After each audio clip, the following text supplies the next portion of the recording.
Tất cả các thông tin có thể được chuyển thành âm và dương. Alan Watts.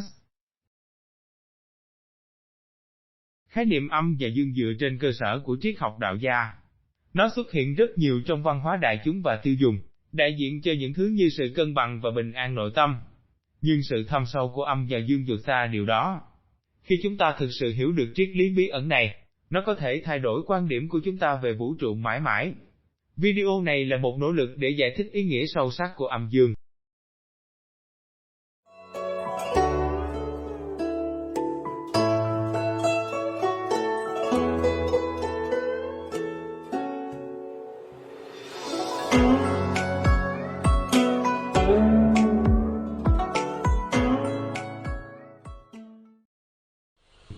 Ý tưởng ẩn sau âm và dương là một loại nghịch lý.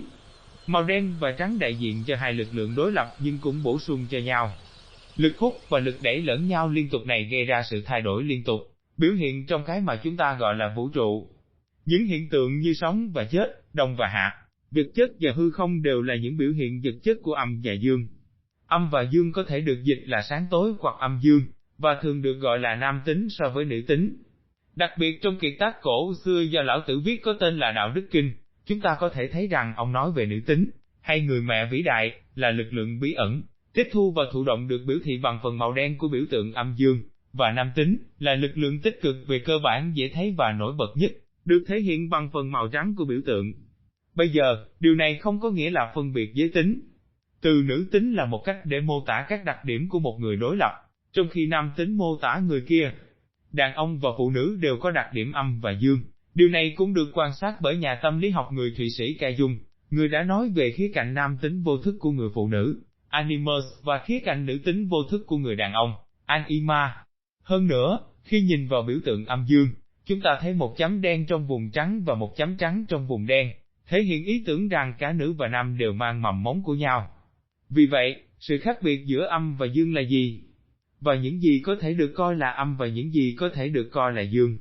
Trước khi tôi có thể giải thích điều này, điều quan trọng cần lưu ý là không có gì tuyệt đối. Âm hay dương thực sự phụ thuộc vào hoàn cảnh. Đây là những gì Lão Tử đã viết trong chương 2 của Đạo Đức Kinh. Là vì có và không, sinh lẫn nhau, dễ và khó tạo nên lẫn nhau, ngắn và dài làm rõ lẫn nhau, cao và thấp dựa vào nhau, âm và thanh hòa lẫn nhau, trước và sau theo nhau. Lão Tử, Đạo Đức Kinh, 2. Kết thúc trích dẫn. Mỗi ví dụ đưa ra đều có yếu tố âm dương trong đó. Cả âm và dương đều bổ sung cho nhau. Âm đại diện cho một loạt các đặc điểm chung, thụ động, trống rỗng, thấp kém, lạnh lẽo và tối tăm trong tự nhiên. Những thứ như thụ động và trống rỗng dường như ít giá trị, nhưng chúng thực sự ẩn chứa một sức mạnh to lớn, mà tôi sẽ nói sau đây. Chúng ta có thể mô tả dương là yếu tố năng động và nam tính, nghĩa là chung được tìm thấy trong những thứ như ánh sáng, hơi ấm, chiều cao, sự sung mãn, hung hăng và tốc độ. Vì vậy, nếu chúng ta nhìn vào những câu trong Đạo Đức Kinh, chúng ta có thể nói rằng dài được coi là dương, trong khi ngắn được coi là âm. Có được coi là dương, trong khi không, được coi là âm. Cái này không thể tồn tại mà không có cái kia, và âm hay dương phụ thuộc vào mối quan hệ giữa chúng.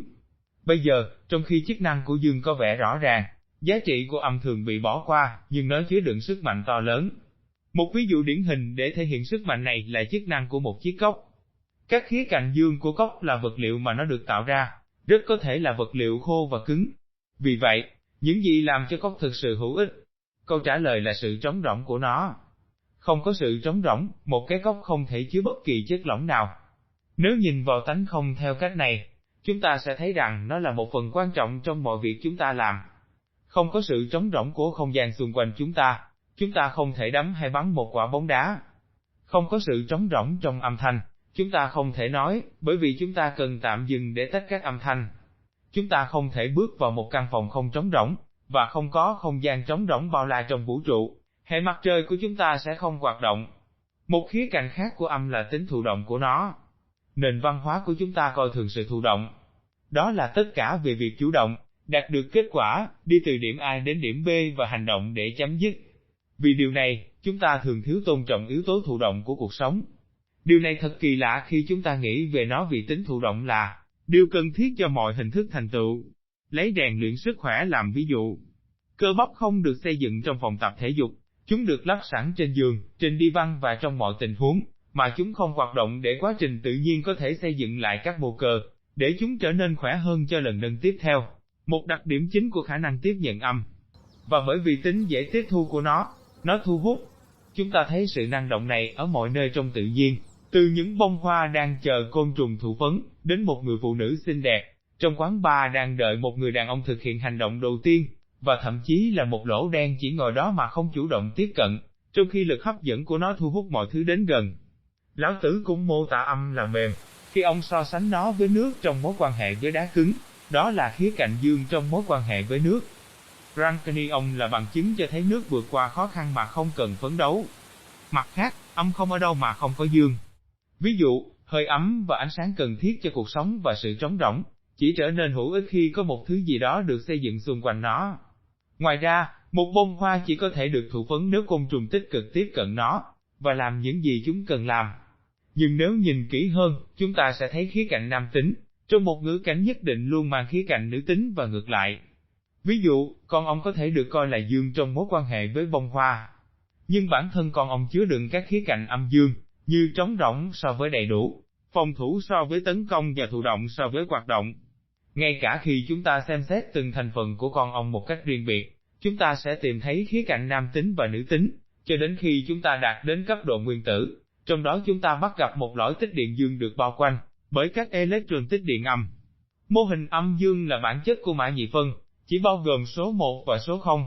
Như triết gia Alan Watts đã nói, bạn có thể nói rằng tất cả các nhận thức của bạn, với tất cả sự đa dạng và màu sắc của chúng, đều được tạo thành từ một hỗn hợp rộng lớn của những từ có và không. Alan Watts. Nhìn vào bản chất bổ sung của âm và dương, chúng ta có thể nói rằng cả nữ tính và nam tính đều kiểm soát lẫn nhau.